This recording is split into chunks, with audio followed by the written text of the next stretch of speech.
A woman wakes up inside of a cryogenic medical pod, breaking through her cocoon and taking out the fourth in her arm. The computer comes online informing her that her oxygen levels are at 35%. It tells her that it is her medical interface liaison operator, Milo for short, programmed to answer all her medical needs. The woman is confused and keeps asking where she is. Milo offers her a sedative which she rejects. She asks to be let out, but the computer can't do that. It gives her a progress report on her pod. A heating problem in the processor has caused a depletion of her oxygen reserves, so the medical cryogenics in the pod has been suspended. The woman has another memory of a hospital and thinks that she is in one at the moment. She screams for help, hoping that someone will realize that she is awake. Milo informs her that her oxygen has dropped to 34%. The woman is freaking out, touching the entire pod as she tries to remember why she is in one. First, she thinks she's sick and that she must be monitored from external sides. If there is a problem, she convinces herself someone will come. The woman asks Milo if someone was informed of her problem. It tells her that a transmission has been sent, but that there is no response yet. She thinks she's safe and that someone will come for her. The woman tries to calm herself down. As she closes her eyes, she remembers herself as a child, then remembers her lover and somebody that could possibly be her mother. The woman suddenly realizes that she doesn't know who she is. Milo tells her patient identity is Omicron 267. She asks to see an image of herself and Milo shows her a holographic reflection. The woman remembers her lover again. Then she remembers herself as a child again. Milo frightens her when he tells her that her oxygen is 33%. It recommends lowering oxygen consumption, prompting an anxious visualization of that by the woman. She also keeps remembering rats in a lab. The woman asks to hear her medical diagnosis. Milo searches for it, but the report is unavailable because the reanimation procedure is incomplete. It will be finished in several minutes. The woman's pleas to get out fall on deaf ears again, so she orders it to unlock the pod. Milo initiates the procedure, but it needs an authorization code to complete it. She freaks out because she doesn't have the code. Suddenly, she gets the idea to call the outside. Milo informs her that external communication isn't available. The woman figures out a way to bypass that problem by telling Milo to use the central data line used for the transmission of her data and send an audio file. She tells Milo to call the police. An automated voice answers, then a real person comes through, but the line is terrible. She tells the officer that she's in a pod and running out of oxygen, so they ask her what hospital she's in. The woman says she doesn't know because she can't remember anything and her pod is locked. She also says that she knocked and yelled for help, but no one came. The officer asks for her name and address, but she repeats she doesn't know it. He thinks she's toying with him, but she begs him to believe her and localize her call. Then he asks her to tell him the last thing she remembers. She thinks she remembers an emergency room. The woman asks Milo to determine her location, but it can't. The officer tells her that it takes time to find the transmitter and asks her to stay calm. Naturally, she can't. He tells her to find all the information she can about the pod. She finds the manufacturer Cryosolide and reads him the serial number. They still can't find her, so the man tells her that he'll find his superior officer. The woman freaks out because she doesn't want to be left alone again, but he still transfers her call. As the transfer is going, she says that she should have accepted the sedative. The connection to the police drops. The woman remains surprisingly calm as she tells Milo to search for her DNA. Milo finds one match and brings up her photos on the screen. Her name is Elizabeth Hansen. Suddenly, she remembers herself and her mother, called her Liz. There is a strange noise outside and she screams for help. She gets a call from Captain Moreau from the DPT of Science and Technology. She asks if they found her, but he insists to know her oxygen level first. It's at 31%, and if the consumption is moderate, it will run out in 73 minutes. With her current level, it will be gone in 43 minutes. Moreau asks her to share all that she can remember. She doesn't understand what's going on and can't focus. Liz asks for the truth and the captain tells her that they can't locate her. According to the manufacturer, the pod was destroyed 3 years ago. She remembers that Milo didn't give her the diagnosis and asks for it, only to have the computer tell her that she's not sick and her life expectancy is 82 years. When she realizes that she's not sick, Liz freaks out and the computer tells her just how much. Moreau tries to calm her down and tells her to save her breath because they are trying to find her. She tells him that if they meet with the manufacturer, they need to get her the codes to open the pod.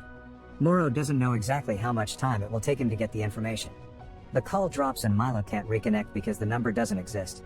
The computer informs her that the oxygen has dropped and her probability of survival is null. Protocols for that situation prompt the computer to initiate sedation. Liz refuses, but the robotic arm goes after her. She refuses and battles with the arm until it goes away. Liz has another memory and calms down a bit when the alarms start blaring because the oxygen has dropped again, at 23%. Her memories persist. She can see her lover working on a design for the pod. Milo wakes her up with the oxygen levels, now at 22%.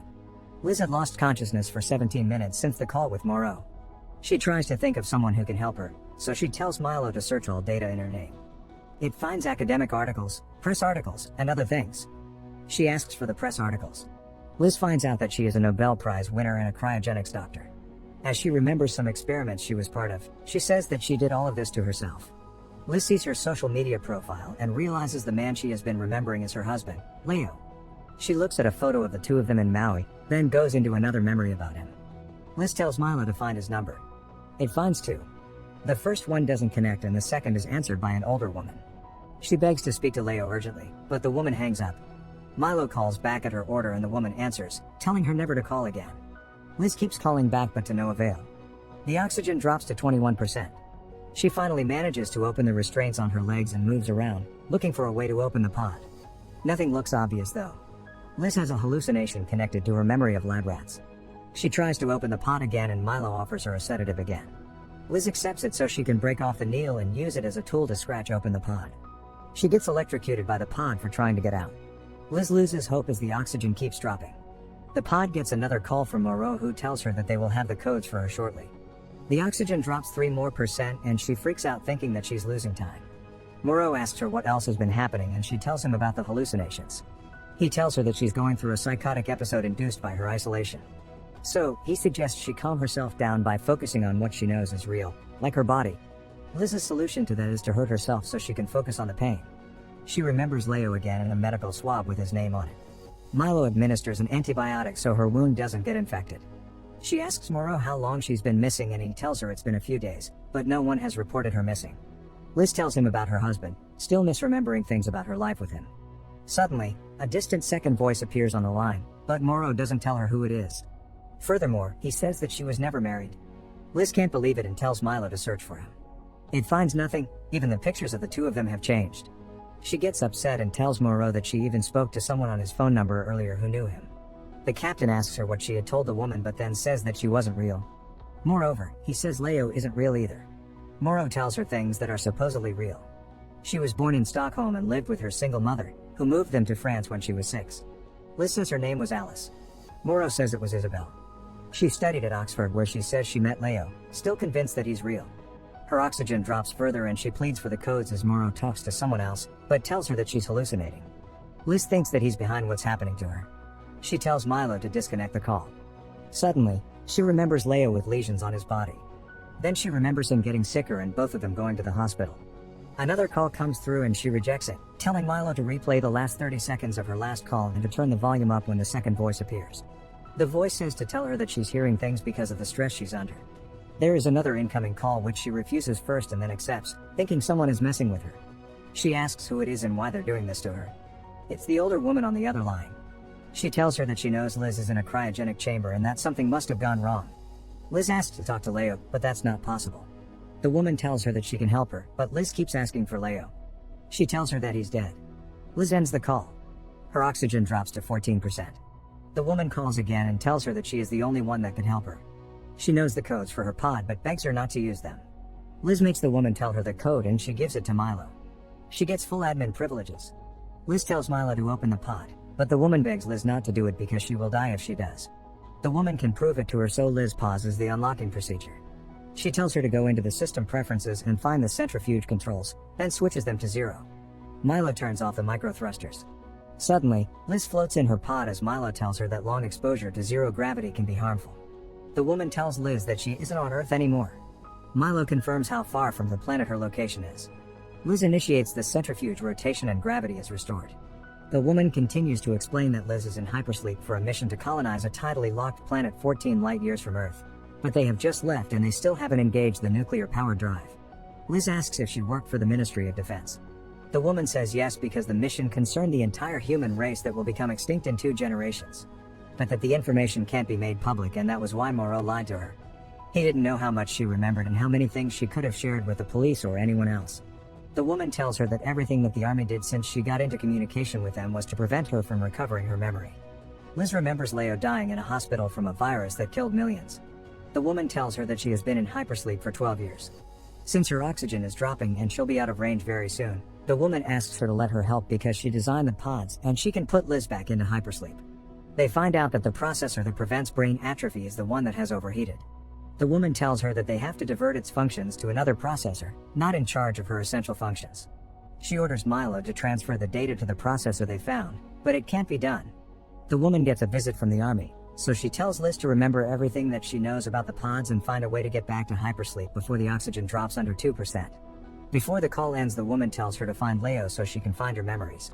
The oxygen levels drop to 11%. Liz tries to remember by getting the pod to electrocute her again. She only remembers Leo dying in a hospital.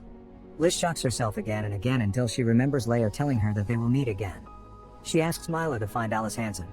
Her mom picks up and they have an awkward and interrupted conversation that ends with Liz telling her that she loves her. They are out of communication range with Earth and her oxygen is down to 6%. Liz asks Milo about the ways in which she could die. The answers are terrifying. The oxygen continues to drop. She asks him to unlock the door, choosing the faster way to die. As Milo begins the procedure, she remembers something more about Leo and aborts the unlocking procedure. Liz asks how many Omicron units there are around her and Milo answers that there are 10,000 units. She asks for a visual and when Milo shows her, she sees a dead body in front of her pod. All of the units are in a ship surrounding her. The ship carrying the pods was hit by an asteroid. Many of the pods have been lost. Milo re-engages the UV filtration on her pod. Liz asks how many of the pods are still operational and the number the computer gives her is well over 9,000. However, the status of her pod is considered lost. Liz asks how many people have woken up in their pods. Only one, Milo answers, her. She asks Milo about Leo and tries to find him and make sure his pod is still operational. Suddenly, she remembers the number of his medical file and asks Milo to check if pod number 42 is operational. The computer shows her the fully operational pod and uncovers Leo's face from the cocoon. Liz notices that he hasn't got his scar on his face and realizes something extremely important. She asks Milo to search for her name again and watches a video where the old woman she spoke to explains that she had cracked the transfer of memories from one life form to another. Her experiments in rats have proved that such a thing is possible, down to the smallest detail. The woman in the video is her. Liz asks Milo how old she is and he replies that she is 12. She listens to a recording of her talk to the old woman and realizes that she is her clone. Milo confirms her suspicions. Liz was a clone made to go to another planet that had never left the pod she is in at the moment.